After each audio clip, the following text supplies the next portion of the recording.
ao 4º encontro virtual de escritores lusófonos na Venezuela. Este ano, o encontro é dedicado ao poeta Eugênio de Andrade, cujo centenário do nascimento começamos a comemorar a 23 de janeiro. A Embaixada de Portugal em Caracas une-se a esta efeméride que muito honra a língua e literatura portuguesas. E foi por isso mesmo que decidimos colocar Eugênio de Andrade no centro do debate deste encontro virtual.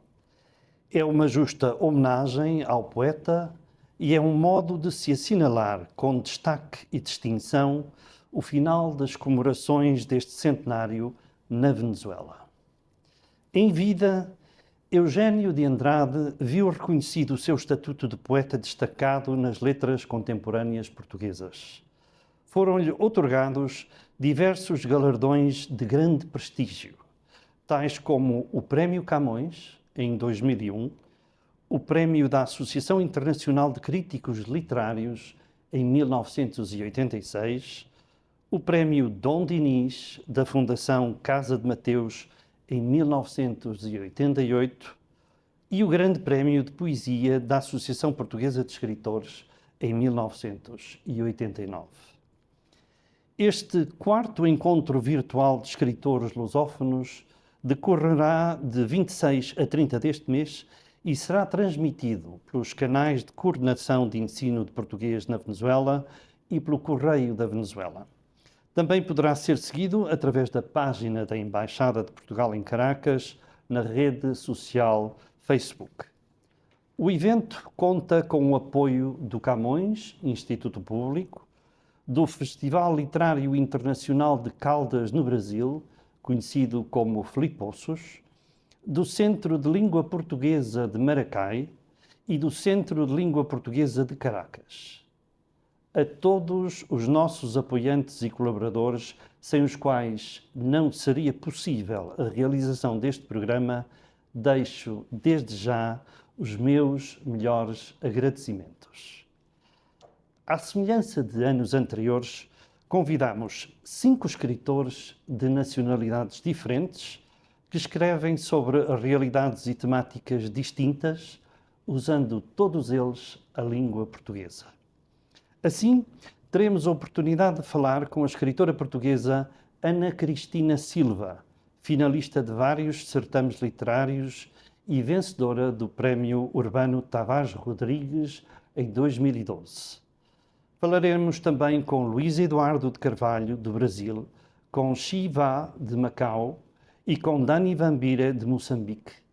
Teremos ainda a honra e o prazer de conversar com o professor Dr. Frederico Bertolazzi, da Universidade de Roma, especialista na obra de Eugênio de Andrade. Na Venezuela, país que conta com uma numerosa comunidade portuguesa, o ensino do português encontra-se em contínua, rápida e significativa expansão. Cada vez há mais escolas a ensinar português. No espaço de apenas um ano letivo, passamos de cerca de 7.500 alunos a perto de 11.000. Assim, neste cenário de crescente interesse pela língua de Eugênio de Andrade, vale a pena dar a conhecer, através do poeta, a importância e o valor do nosso idioma no mundo presente e as portas que abre no futuro. Espero que possam desfrutar das entrevistas e testemunhos que estes autores nos trarão e que são, desde logo, uma homenagem à lusofonia. Faço votos que o programa deste 4º encontro virtual de escritores lusófonos seja do vosso agrado e aproveito para desejar a todos um Feliz Natal e um próspero ano de 2024. Bom dia, boa tarde, boa noite, depende da hora que nos estiverem a ouvir. Meu nome é Rainer Souza, coordenador de ensino de português aqui na Venezuela. Bem-vindos a este 4º encontro virtual de escritores lusófonos na Venezuela, que por 4ª edição e consecutiva nós estamos a realizar com diferentes escritores que moram em diferentes partes do mundo, em diferentes contextos e que têm em comum escrever em língua portuguesa. Nós temos, nesta oportunidade, outro escritor de Moçambique, como tivemos em edições passadas, tivemos outros também escritores moçambicanos que se juntam a nós neste encontro de escritores lusófonos. Estamos a falar de Dani Wambire. Dani Wambire, desculpem. Obrigado pelo teu tempo e por teres aceito este convite da Embaixada de Portugal aqui em Caracas e do Instituto Camões aqui na Venezuela. Muito obrigado. Obrigado. Saúdo a todos os falantes da língua portuguesa, em particular que estão aí em Caracas, na Venezuela, no seu todo, e vamos ver se dessa conversa conseguimos ter algumas particularidades ou da língua cá em Moçambique, da literatura também feita por cá em Moçambique. Muito bem. Dani, vou falar um pouco do Dani, apresentar o Dani Wambire, que nasceu a 1 de junho de 1989 em Manica, centro de Moçambique. Durante 10 anos deu aulas na escola primária, onde mostrou a beleza dos livros e o poder das histórias às crianças. Atualmente é docente universitário na Beira. É fundador da Associação Literária Colemba e da editora e livraria Funza, baseadas na cidade da Beira. Dirige os 2 festivais literários da Beira, nomeadamente o FLIC, Festival do Livro Infantil da Colemba, e FLIB, Feira do Livro da Beira. Dani é formado em História e Comunicação. Adubada Fecundidade e Outros Contos, seu livro de estreia foi distinguido com menção honrosa no Prémio Internacional José Luís Peixoto em 2013. Também publicou O Curandeiro, Contratado pelo Meu Edil, em 2015, Quem Manda na Selva, em 2016, A Mulher Sobressalente, em 2018 e O Toninho e a Vaca Letreira, no ano 2020. Organizou, outrossim, e editou vários livros coletivos com destaque para Do Índico e do Atlântico, contos brasileiros e moçambicanos. Isto foi em 2019. Memória do Idaí, no ano 2020. O Romper da Aurora, em 2020 também, para além de 3 coletâneas de contos tradicionais envolvendo alunos do ensino primário. E bom, agora vou passar a palavra ao Dani para que ele possa falar um pouco de si, de onde nasceu. Já sabemos, nasceu em Manica, não é? Mas onde cresceu e, sobretudo, como enveredou pelos caminhos da literatura. Pronto, muito obrigado mais uma vez. Eu tenho resumido assim a minha trajetória literária como uma trajetória de acidentes, ou seja, nada do que tem estado a acontecer comigo até o momento é algo assim planificado. Talvez comece por esse nascimento de alguém que nasceu numa província como Manica, que depois o bilhete de identidade resume a naturalidade desta pessoa, uma província que não tem raízes, porque os meus pais são de Sofala. E a partir dali, a partir desse acidente, vão sucedendo um conjunto de vários outros acidentes, dentre os quais a morte dos meus pais muito cedo. Eu perdi um pai quando estava na 3ª classe e a minha mãe perdeu a vida quando eu estava na 5ª. E depois fiquei sob os cuidados de uma tia, que é a irmã mais velha da minha mãe, e foi ela que me educou, digamos, com algum pendor militar, porque a minha tia tinha sido militar, tinha sido recrutada para a Guerra Civil, que terminou em 92. Então, parte da educação que ela fez, não tendo filhos, tinha alguma marca, algum tom de militarismo, e foi essa carga, essa educação que tive até fazer o nível, o 10º ano do curso, a partir do qual ingressei para um curso de professores. E esse curso de professores, que na época que eu fiz, foi contra a vontade, mas a tia me forçou para fazer o curso. Não era ela apenas, mas era uma comunidade, eram as pessoas à volta que achavam que eu devia fazer um curso, porque eu não tinha progenitores, vamos assim dizer, que pudessem eventualmente atender a um conjunto de falhas, de erros que pudessem resultar da escolha em eu fazer algo prolongado, como fazer um curso de agronomia, um curso de medicina, porque se esses cursos não funcionassem, então eu corria o risco de, vamos lá dizer, de ser uma pessoa mal-sucedida ou desgraçada, como chamavam, como diziam.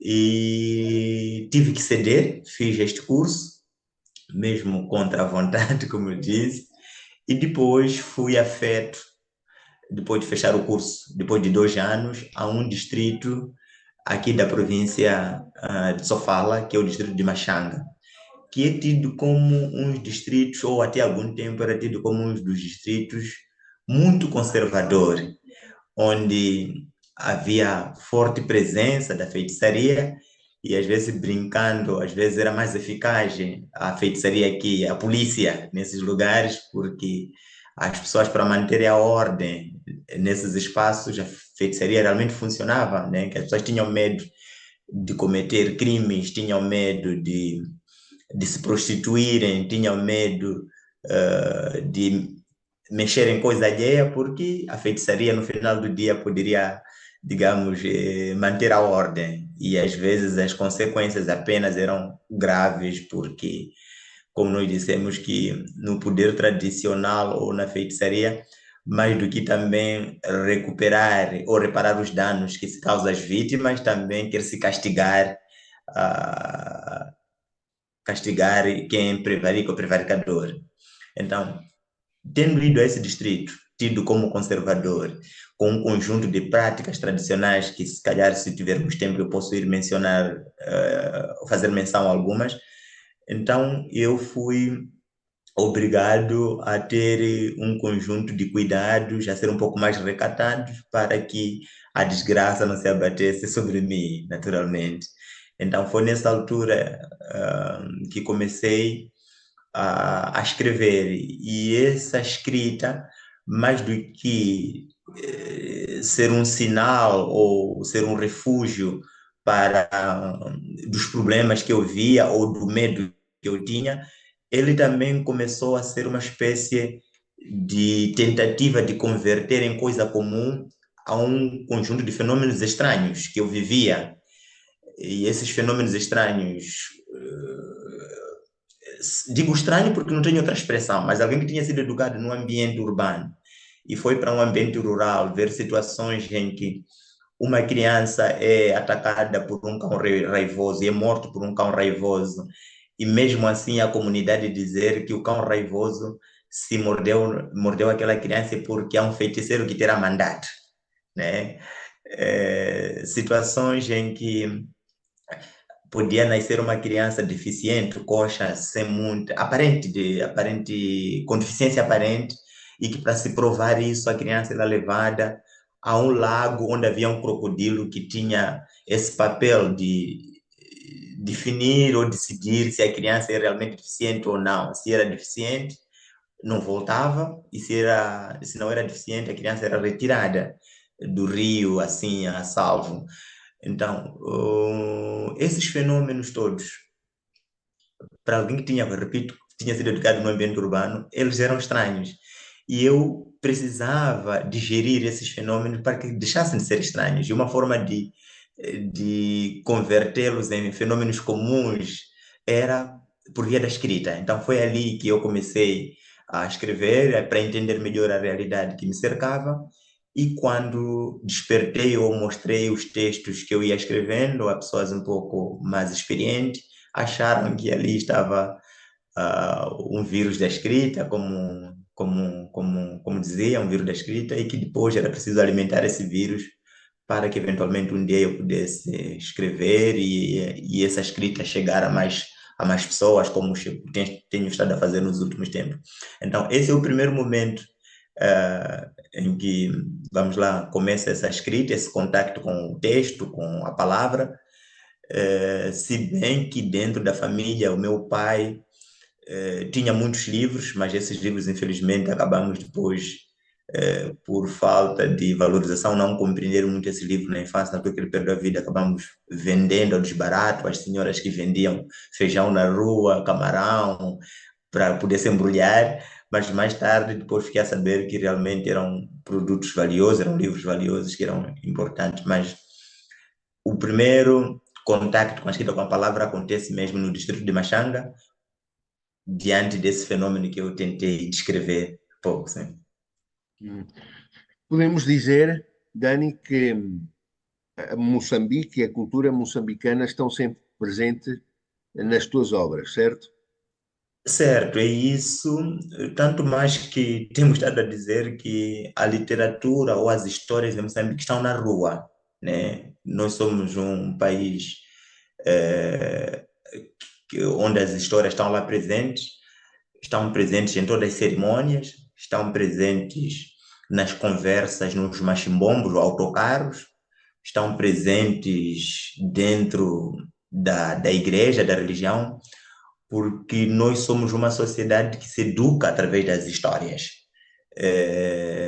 Se não é, digamos, ah, por via da música, que também encerra histórias, várias histórias, ou da dança, da canção, é pelos provérbios. Então, muitas vezes, os meus avós vão sempre falando em provérbio, usando provérbios na sua comunicação, ou usando pequenas histórias que podem, digamos, transmitir essa mensagem. Então, respondendo à questão que coloca, realmente a nossa vida é feita de história. Os escritores apenas são espécie de tradutores, né? De tradutores de um conjunto de histórias, de episódios que vão estando na rua, na boca das pessoas. Tu tens um livro que se chama Adubada, Fecundidade e Outros Contos. É um livro que recebeu muito boas críticas e que já te define como um escritor com um estilo particular. O que é que há de tão especial nesse livro? Sim, esse é o meu primeiro livro, que foi publicado em 2014, mas depois de ter, como disse, ter tido a menção honrosa no Prêmio Literário José Luís Peixoto, no município de Ponte Soura, em Portugal. Eh, Este livro é especial para mim porque foi o livro que me roubou mais tempo para escrever. Há de estar informado, quer dizer, começo a escrever por volta de 2017 e o livro sai mais ou menos em 2014. Então, 2007 para 2014, são mais ou menos 7 anos ou mais tempo. Então, essas histórias, ah, elas vão, por um lado, procurar descrever um conjunto de personagens, o perfil de um conjunto de personagens, que muitas vezes a centralidade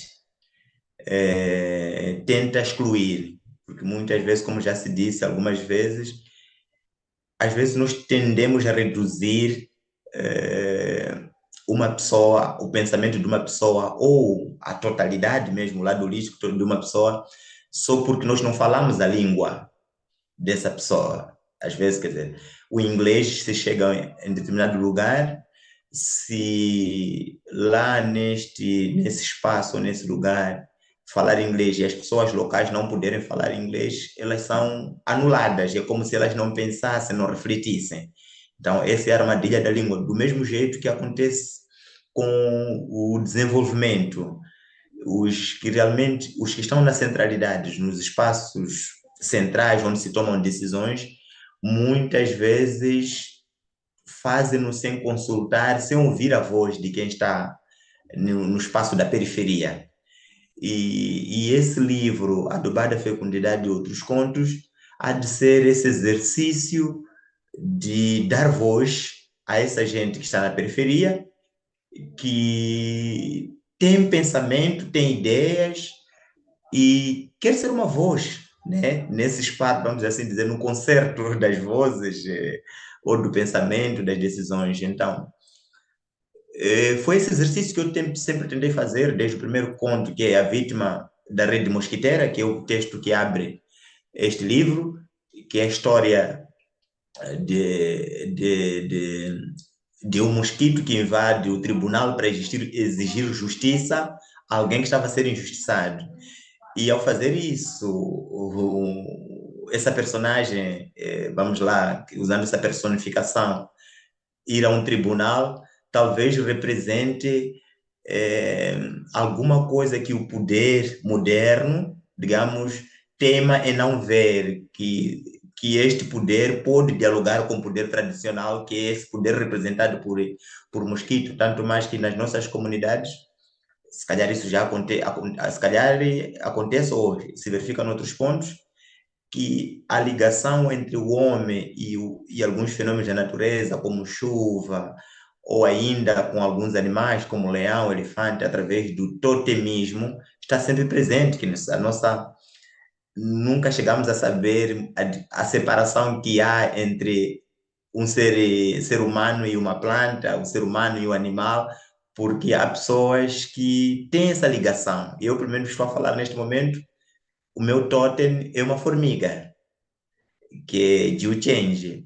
E nós dialogamos com esse totem em cerimônias ou em situações de aflição, e nesse exercício procuramos, na literatura, eu em particular, ver como é que nós podemos dar voz a um antepassado que está representado numa formiga, que está representado na água da chuva, que está representado num macaco, para que esse diálogo seja holístico, né? Seja completo e que nós todos possamos ouvir. Tanto mais, só vai ter uma ideia, Reine, às vezes um agricultor está com uma mangueira e tem os ramos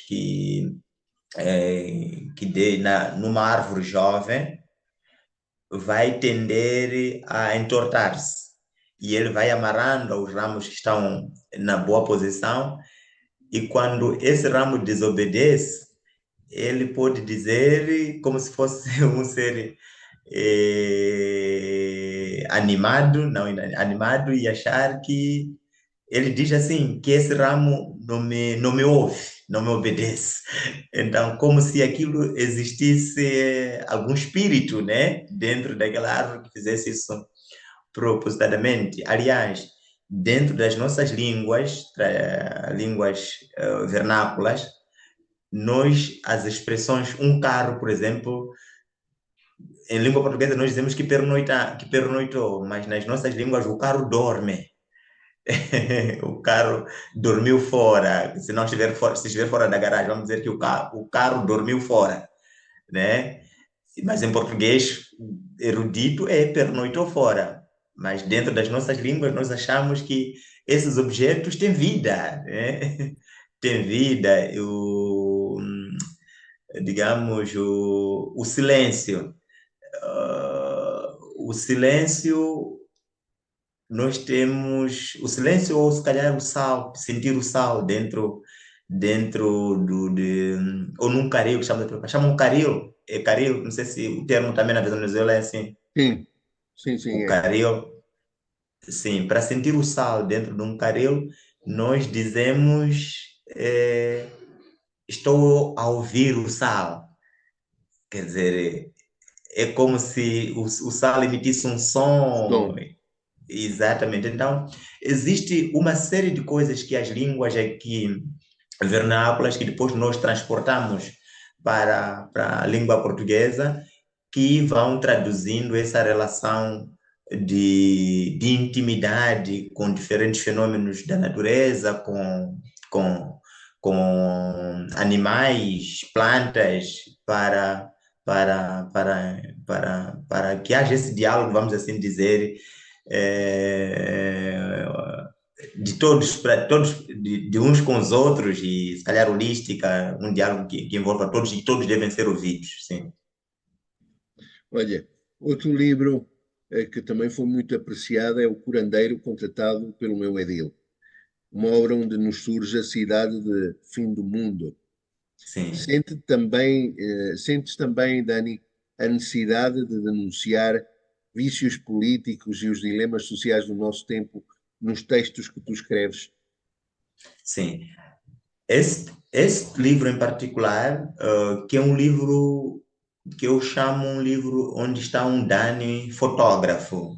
Fotógrafo porque nessa época está um Dani que vai vendo um conjunto de fenômenos sociais e políticos, naturalmente, que vão desfilando pelo espaço da cidade, fim do mundo em particular, e que eu procuro descrever com esse olhar de fotógrafo. Digo olhar de fotógrafo porque os fotógrafos têm sempre este talento de mostrar coisas que aparentemente estão adormecidas.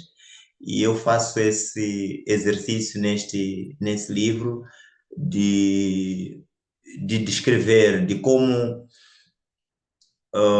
por exemplo, havia um fenômeno que cá se discutiu por algum tempo, que é a corrupção. E se discute, porque é um assunto que ainda continua a atravessar a nossa sociedade e é um dos principais flagelos que nós temos neste momento. E, e sempre quando estamos diante desse fenômeno, nós achamos que ele prejudica o outro. Nunca achamos que a corrupção, os efeitos nefastos da corrupção podem, digamos, atingir a nossa casa. Então, no conto que abre na crônica, que eu chamo Cronicontos, que abre este livro, Curandeiro Contratado pelo Meu Edil, é mais ou menos essa história de um polícia de trânsito, ou um agente da polícia de trânsito, que tem um interesse apenas de extorquir automobilista, deixando-os passar sem sem as condições necessárias para circularem na estrada, e que depois um desses automobilistas que ele deixa passar faz um acidente na estrada e acaba matando a esposa do automobilista. Então, ele achando que está, digamos, a tirar vantagens da corrupção, no final do dia acaba prejudicando a sua própria família. Então, há esses fenômenos todos que vão sendo apresentados, desde o caso da corrupção, o caso digamos, do nepotismo, entre vários vícios que estejam na nossa sociedade, mas também é um livro que é um prolongamento do Adubada Fecundidade de Outros Contos, porque, como há de ver, causa estranheza que um prefeito ou que um presidente de município possa contratar um curandeiro como assessor. E aconteceu isto, neste caso, no município do Fim do Mundo, quando o presidente do município vai enfrentando um conjunto de problemas que não podem ser atendidos pelos assessores comuns, os antropólogos, os assessores políticos, ele busca o auxílio de um curandeiro para poder resolver os problemas da autarquia. Então, esse exercício é também um esforço de dar voz a pessoas, a entidades que tendem a ser marginalizadas na nossa sociedade, são os curandeiros. Isso resultado do colonialismo que se viveu numa determinada época, que depois isso se prolongou até os dias de hoje, em que os curandeiros foram sempre afastados dos espaços urbanos para dar lugar a outros poderes que pudessem existir. Não que os curandeiros não tenham seus vícios, não tenham seus erros, mas há um conjunto de conhecimentos que se podem explorar, que se pode obter dessas entidades que vão ajudando diferentes famílias. Às vezes temos dito que em algumas comunidades de Moçambique, os curandeiros são os primeiros a prestarem socorro às famílias quando não há hospital. Então, é porque eles têm sempre uma palavra a dizer nesse processo. Então, esse livro também é esse exercício de recuperar a tradição num mundo que tende a insistir em ser moderno, nos esquecendo que sempre as sociedades vão vivendo nessa dicotomia, ora vão para frente, ora vão para trás, que é próprio do ser humano, né? Vamos vivendo em círculos, sim. Claro. Dani, de todos os livros que tens escrito, qual é o mais significativo para ti? Eu sei que é uma pergunta difícil, porque isso é como perguntar a um pai qual é o filho preferido que tem. Mas qual é aquele que tem mais significado para ti? E porquê? Sim, realmente é uma pergunta que fica difícil de responder,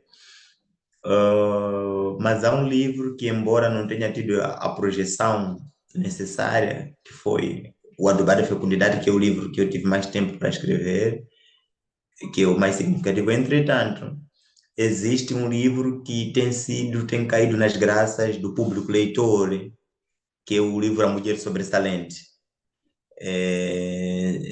Embora eu acho que é um livro,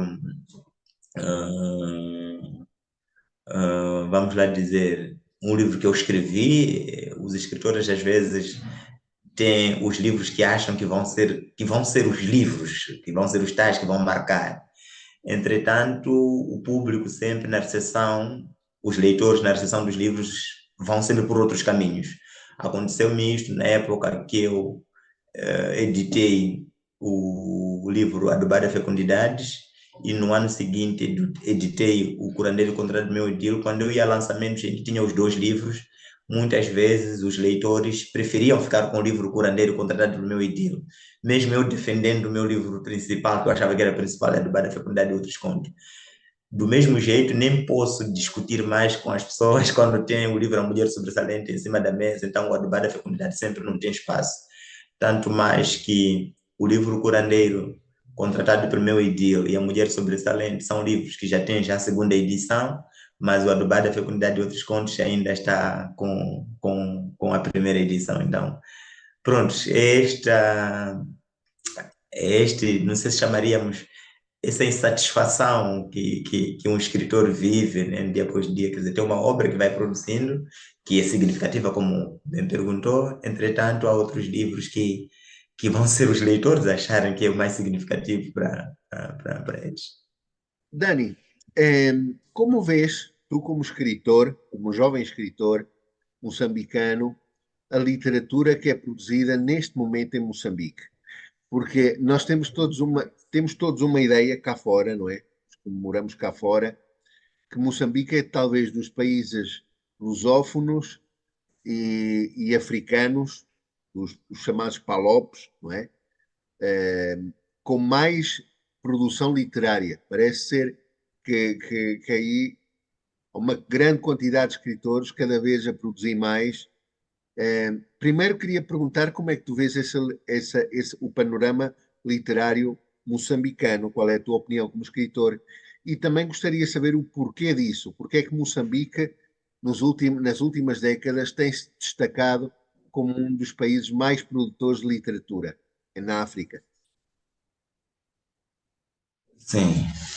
Hum, eu não tenho muitos dados para fazer comparações, porque não tenho estado a fazer muitos estudos, em particular para comparar a literatura de Angola, São Tomé, Cabo Verde. Tá? Entretanto, ah, nos nos últimos anos, como disse, últimas décadas, mas sobretudo na última década, tem estado a surgir muitos autores em Moçambique, muito por conta de um conjunto de movimentos ou movimentos no singular que, vamos lá, de autores que ao mesmo tempo vão estar envolvidos ou no ativismo literário ou na edição, criando pequenas editoras, e que essas editoras têm estado, digamos, na vanguarda, né, da publicação de novas vozes literárias. Então, ou seja, os novos autores há de ser consequência de um trabalho que vai se verificando a extensão do país todo, em que vão surgindo movimentos literários, e esses movimentos literários, alguns dos quais se têm profissionalizado, e essa profissionalização tem levado naturalmente à publicação de vários autores. Só para ter uma ideia, nos últimos 5 ou 6 anos surgiram em Moçambique quase uma dezena de editoras. E essas editoras naturalmente vão dando espaço a várias vozes, porque a questão da publicação também, sobre a possibilidade ou não de publicar, está muito associada à proximidade que tem com um editor ou com uma editora. E isso, o fato de surgirem editoras em Inhambane, na província de Sofala, como é o caso da Funza, no caso na qual eu trabalho, ou na Zambésia, na Nampula, então isso naturalmente vai dar espaço ao surgimento de novas vozes. Outra possibilidade, outra hipótese que pode se levantar é a extensão da rede escolar, né? Quer dizer, a rede escolar tem estado a se estender, nem sempre sinônimo de qualidade, mas o fato de se estender, isso permite que a escrita, o livro, possa chegar a mais gente e, por via disso, naturalmente, mais pessoas se sintam tentadas a escrever e a exteriorizar. Outro fator que não podemos deixar de lado é que Moçambique é um país de tradição oral, como eu disse, que as histórias estão na rua. Então, essa possibilidade de alguém poder contar uma história, que muitas vezes é buscar uma espécie de transcrição de uma história oral para o escrito, isso naturalmente pode inspirar e levar muita gente a escrever por achar que a possibilidade de escrever e de produzir um texto, um livro está muito próximo porque eles são detentores da oralidade, dessa ferramenta que se calhar já é 50% um bom, 50, quer dizer, estão a 50% de ser um escritor, quer dizer, se tem essa informação, se tem a oralidade, então essa chance de tornar escritor está lá presente. Depois, o outro fator e último que eu posso apresentar é o fato também de ter uma boa tradição literária. Nós temos aqui autores como Paulina Chiziane, que são os recentes, Paulina Chiziane e Mia Couto, que ganharam o Prêmio Camões. Entretanto, temos outros autores como João Paulo Borges Coelho, que já ganhou o Prêmio Leia, Ngulane Bacacossa, cujo livro O Alalá foi um dos 100 melhores livros na Feira de Zimbábue há uns 20 anos. Entre outros autores que também já ganharam o prêmio Camões, como José Craveirinha, e outros autores que nem por isso tenham tido esses prêmios todos. Então, esses autores, digamos, bons, que fazem parte dessa tradição literária moçambicana, acabam contribuindo, servindo de referência para que novas vozes se possam inspirar. E mais do que serem vozes cuja obra inspira novas gerações, mas também são autores que estão envolvidos no ativismo, vamos assim dizer, que estão sempre a buscar, a encontrar espaço para que novas vozes se possam emergir a partir dele ou através deles. O Mia Couto, que é o caso assim evidente agora, está associado a uma fundação que tem o nome do pai. E essa fundação, Fernando Leite Couto, tem estado a contribuir para o surgimento de novas vozes. E entre outras iniciativas que existem também desses autores que mais do que escrever, também vão estar, digamos, na vanguarda ou em frente para que novas vozes surjam através deles. Então, talvez esse conjunto de fatores possa explicar esse elevado número de autores que nós temos estado a experimentar. Muito bem. Dani, como interpretas tu a importância, como vês o protagonismo que nos últimos anos o português, como língua de comunicação, tem vindo a ganhar no mundo inteiro, hoje em dia, na atualidade? Sim, por acaso isso é muito importante, né? Porque ainda há dias, ontem mesmo estive a conversar com uma tradutora moçambicana, tradutora e agenciadora, e ela esteve a discutir que a literatura portuguesa ou a literatura em português tem estado, digamos, quando comparada com uma literatura feita em francês, uma literatura feita em inglês, que é sempre a literatura em português fica para trás, porque o número de falantes é relativamente reduzido, e isso, mais uma vez, vai se alinhar à questão que eu coloquei no início. Estamos a falar do inglês, do português, mas podia estar a falar do Sena, que é a língua do meu pai, ou do Jindal, da língua do meu pai, que eles tendo um conjunto de pensamentos ou de cultura a expor, a apresentar, por quanto saber naturalmente que toda cultura ela só vai ficar enriquecida, vai crescer se estiver em contato com outras culturas. E a língua vai cumprir esse papel, mais do que ser um instrumento de comunicação, ela vai carregar esses valores, tantos elementos culturais, e se essa língua não é entendida ou tem poucos falantes, naturalmente já imaginamos a carga cultural que se perde por conta disso. Então, eu acho que nesse exercício, o fato da língua portuguesa poder estar a ganhar o espaço e estar a ser divulgada em vários outros espaços, isso faz com que a literatura produzida por falantes dessa língua possa chegar a mais pessoas.